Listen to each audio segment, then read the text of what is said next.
Teori asal-usul kehidupan. 1. Teori abiogenesis. Teori abiogenesis adalah teori yang menyatakan bahwa makhluk hidup berasal dari benda mati. Seperti yang terlihat dari isi teorinya, penganut dari abiogenesis adalah ilmuwan-ilmuwan di masa lampau seperti Aristoteles pada tahun 384 sampai 322 sebelum Masehi, John Needham pada tahun 1713 sampai 1781, dan Anthony van Leeuwenhoek. Teori Aristoteles. Aristoteles melakukan sebuah percobaan dengan sepotong daging yang busuk muncul larva lalat. Aristoteles berkesimpulan bahwa larva lalat tersebut berasal dari daging yang busuk. Teori John Needham. Pada tahun 1713 sampai 1781, John Needham melakukan percobaan dengan mengisi beberapa labu tertutup dengan kaldu daging, kemudian dipanaskan tetapi tidak sampai mendidih. Selanjutnya, labu tersebut disimpan pada suhu kamar. Setelah beberapa hari, ternyata semua labu menjadi keruh yang menunjukkan bahwa di dalam labu sudah berisi mikroba. Teori Anthony van Leeuwenhoek. Pada pertengahan abad ke-17, Anthony menemukan mikroskop sederhana yang dapat digunakan untuk mengamati benda-benda aneh yang amat kecil yang terdapat pada setetes air rendaman jerami. Oleh para pendukung paham abiogenesis, hasil pengamatan Anthony ini seolah-olah memperkuat pendapat mereka. 2. Teori biogenesis. Teori biogenesis adalah teori asal-usul kehidupan yang menyatakan bahwa makhluk hidup berasal dari makhluk hidup lain. Adapun para ilmuwan yang mengemukakan teori ini yaitu Francisco Redi, Lazzaro Spallanzani, dan Louis Pasteur. Percobaan Francisco Redi. Francisco Redi adalah orang pertama yang melakukan percobaan untuk menyanggah teori abiogenesis. Redi membuat percobaan dengan melakukan daging ke dalam dua toples tanpa penutup atau terbuka, dan toples dengan penutup. Setelah beberapa hari diamati, muncul larva di daging dalam toples yang terbuka, sementara daging di toples yang tertutup itu bersih. Redi pun berkesimpulan bahwa belatung tersebut berasal dari lalat-lalat yang masuk ke dalam toples dan bertelur di sana. Tidak berhenti sampai di situ, Redi kembali membuat percobaan untuk meyakinkan kesimpulannya. Dia memodifikasi toples yang digunakan dengan membuat tutup yang terbuat dari kain kasa. Hal ini dia lakukan agar udara dari luar bisa masuk dan terjadi pembusukan daging. Tetapi lalat tidak dapat masuk sehingga mencegah munculnya telur lalat. Dan hasilnya, daging tersebut membusuk dan tidak ada larva yang lahir. Francisco Redi membuktikan bahwa larva yang muncul bukan berasal dari daging melainkan dari telur lalat. Percobaan Lazzaro Spallanzani. Spallanzani melakukan pengujian dengan memanaskan air kaldu atau rebusan daging di dua tempat yang berbeda. Setelah dipanaskan, masing-masing wadah diberikan kondisi yang berbeda. Wadah yang pertama diberi penutup, sementara wadah satunya dibiarkan untuk terbuka. Setelah didiamkan beberapa hari, terlihat bahwa di wadah yang terbuka, kondisi air kaldu menjadi keruh dan aromanya busuk. Di sisi lain, kondisi air kaldu pada wadah yang tertutup itu tetap jernih. Mengapa bisa seperti itu? Ini terjadi karena adanya aktivitas mikroorganisme yang berasal dari udara bebas. Lazzaro Spallanzani membuktikan bahwa organisme tidak lahir dari benda mati atau air kaldu, melainkan dari makhluk hidup lain. Louis Pasteur. Meskipun sudah dilakukan penelitian oleh Redi dan Spallanzani, teori abiogenesis tetap berdiri. Para pendukungnya menyangkal kesimpulan yang dibuat oleh Spallanzani dan mengatakan bahwa mikroorganisme tidak tumbuh karena tidak ada udara. Menurut mereka, udara dibutuhkan untuk menyokong kehidupan. Sampai akhirnya, Louis Pasteur, ahli biokimia kebangsaan Prancis, berhasil menyempurnakan percobaan Spallanzani, sekaligus mematahkan teori abiogenesis. Pasteur memodifikasi salah satu wadah yang digunakan Spallanzani dengan wadah labu berleher panjang. Leher panjang ini berguna sebagai indikator yang memberitahukan bahwa masih ada hubungan antara labu dan udara di luar atau masih ada oksigen untuk mikroorganisme hidup. Dan bagaimana dengan hasilnya? Setelah dipanaskan dan didiamkan beberapa hari, ternyata air kaldu yang ditempatkan di labuk berleher panjang itu tetap jernih, tetapi di bagian ujungnya muncul banyak debu dan kotoran. Sementara pada wadah yang terbuka mengandung mikroorganisme. Louis Pasteur membuktikan bahwa mikroorganisme yang muncul dari air kaldu bukan berasal dari air kaldu itu sendiri, tetapi dari mikroorganisme yang ada di udara luar. Eksperimen ini pun mematahkan teori abiogenesis dan menghasilkan teori baru dengan 3 isi sebagai berikut. 1. Omne vivum ex ovo, yaitu semua makhluk hidup berasal dari telur. 2. Omne ovum ex vivo, yaitu semua telur berasal dari makhluk hidup. 3. Omne vivum ex vivo, yaitu semua makhluk hidup berasal dari makhluk hidup. Teori evolusi biokimia. Teori ini menjelaskan tentang asal-usul kehidupan dari perubahan kimia di alam yang dilanjutkan evolusi biologi.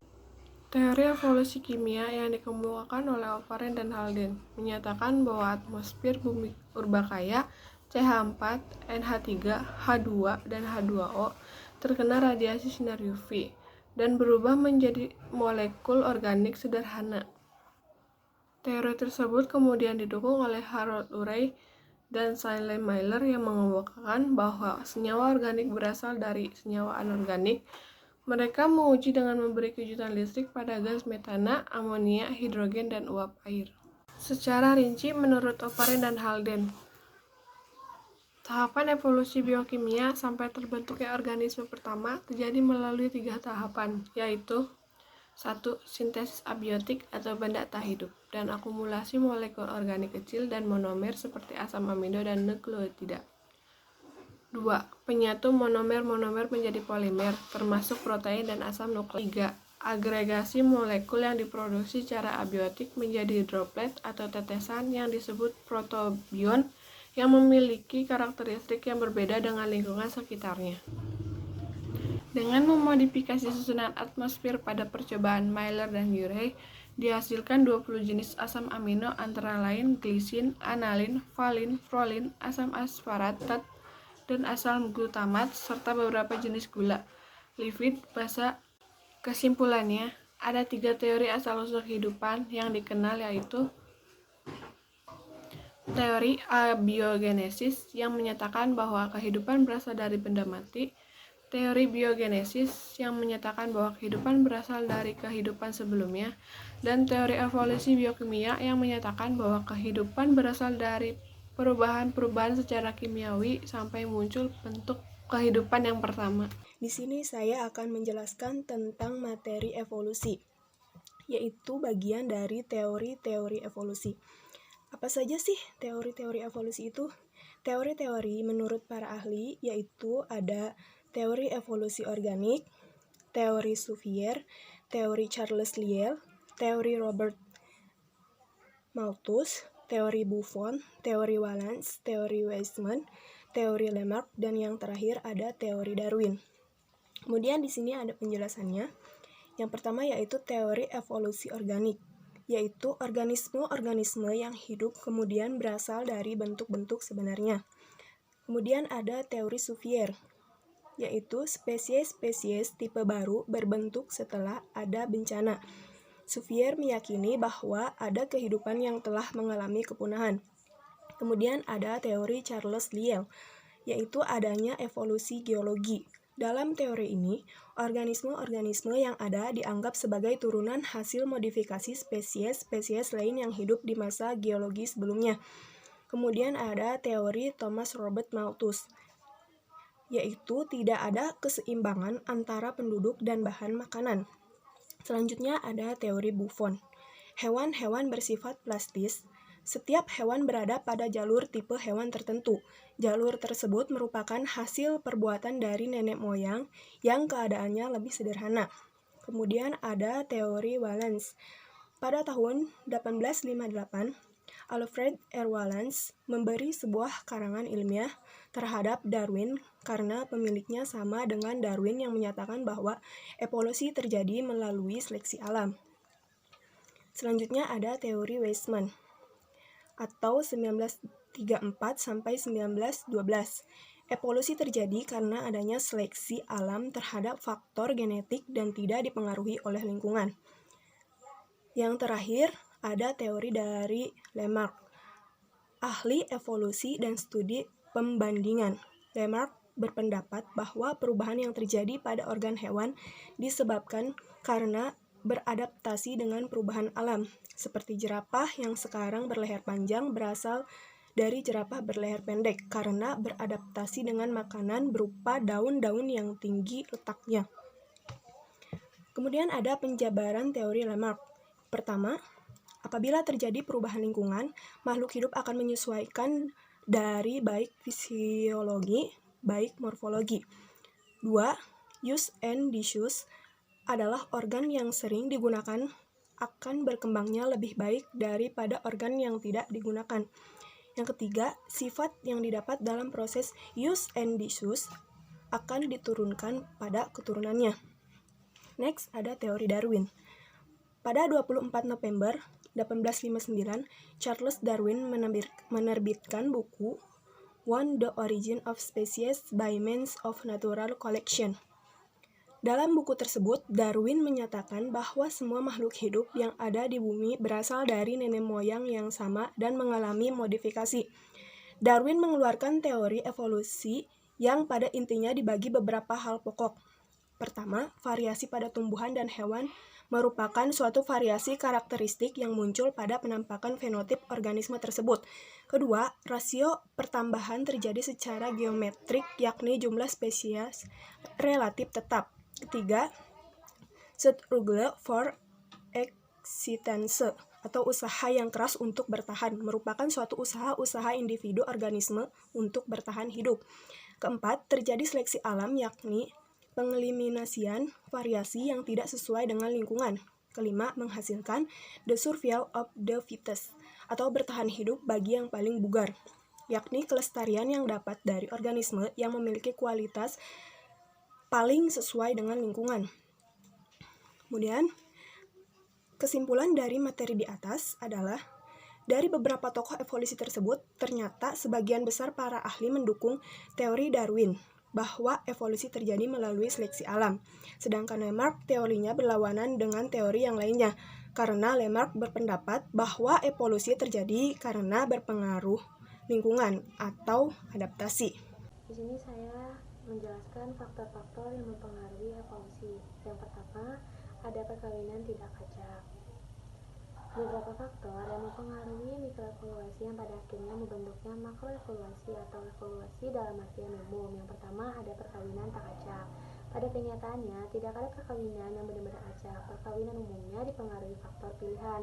Burung merak betina lebih memilih merak jantan dengan bulu ekor yang besar dan indah, serta manusia cenderung menikah dengan manusia lain yang memiliki karakter sesuai dengan pilihannya. Yang kedua, ada migrasi. Individu yang meninggalkan populasi akan membawa alel keluar. Sebaliknya, individu yang masuk ke dalam populasi akan membawa alel yang berpotensi menjadi alel baru. Pergerakan alel antara populasi ini disebut arus gen. Migrasi menyebabkan bertambahnya variasi sifat dalam suatu populasi. Yang ketiga, ada hanyutan genetik.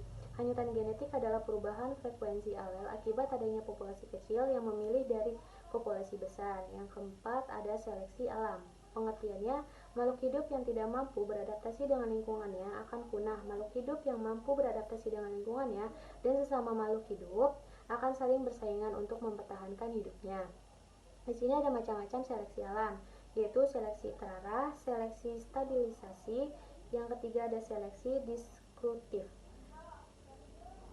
Yang kelima ada mutasi. Mutasi merupakan perubahan materi genetik yang bersifat menurun. Mutasi dapat terjadi pada semua organisme dan merupakan sumber dari adanya variasi hereditas. Mutasi terdiri dari mutasi gen dan kromosom. Mutasi gen adalah perubahan struktur kimiawi dari gen yang terjadi tanpa atau karena faktor luar. Mutasi kromosom adalah perubahan struktur kimiawi dari kromosom yang terjadi tanpa atau karena faktor luar.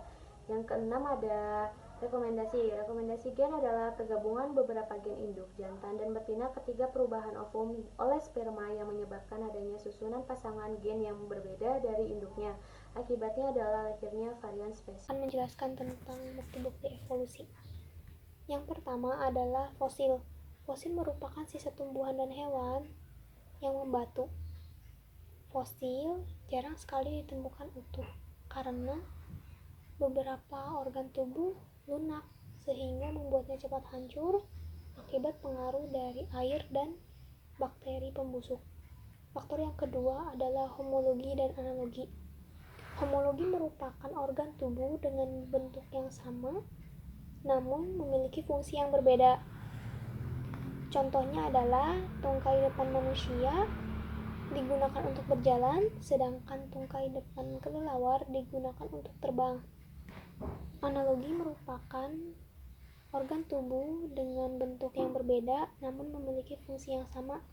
Contohnya, sayap burung dan sayap kupu-kupu. Keduanya berfungsi untuk terbang, namun burung merupakan kelompok hewan vertebrata dan kupu-kupu merupakan kelompok hewan avertebrata. Bukti yang ketiga yaitu variasi individu. Suatu organisme dapat menghasilkan keturunan yang berbeda dengan induknya. Ini merupakan faktor dari makanan dan letak geografis. Bukti yang keempat yaitu embriologi perbandingan. Hubungan kekerabatan suatu organisme dengan organisme lainnya dapat dilihat dari perkembangan embriologi. Semakin mirip, maka hubungan kekerabatan mereka semakin dekat. Bukti yang kelima yaitu perbandingan fisiologi. Kemiripan berbagai organisme dalam melakukan beberapa kegiatan yaitu seperti pernapasan, metabolisme, pembentukan ATP, dan penggunaan ATP. Yang keenam yaitu petunjuk kesamaan biokimia. Contohnya tingkat DNA. Sebagai contoh misalnya manusia dan simpanse memiliki kemiripan 98%. Apa sih arti spesiasi itu?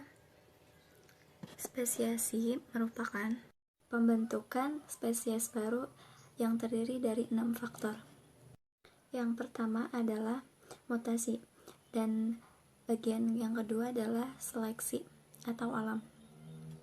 Dan yang ketiga adalah hibridrasi atau perkawinan. Yang keempat yaitu adaptasi. Yang kelima ada domestikasi atau penjinakan. Dan bagian yang keenam adalah isolasi. Isolasi itu mempunyai macam-macam, yaitu isolasi tingkah laku, isolasi geografis, isolasi gamet, dan isolasi mekanik. Munculnya keanekaragaman konsep spesies ini dilatar belakangi oleh hal yang mendasar, yaitu perbedaan pemahaman tentang spesiasi yang merupakan proses munculnya suatu spesies baru. Karena spesies merupakan hasil dari proses evolusi yang terus berjalan.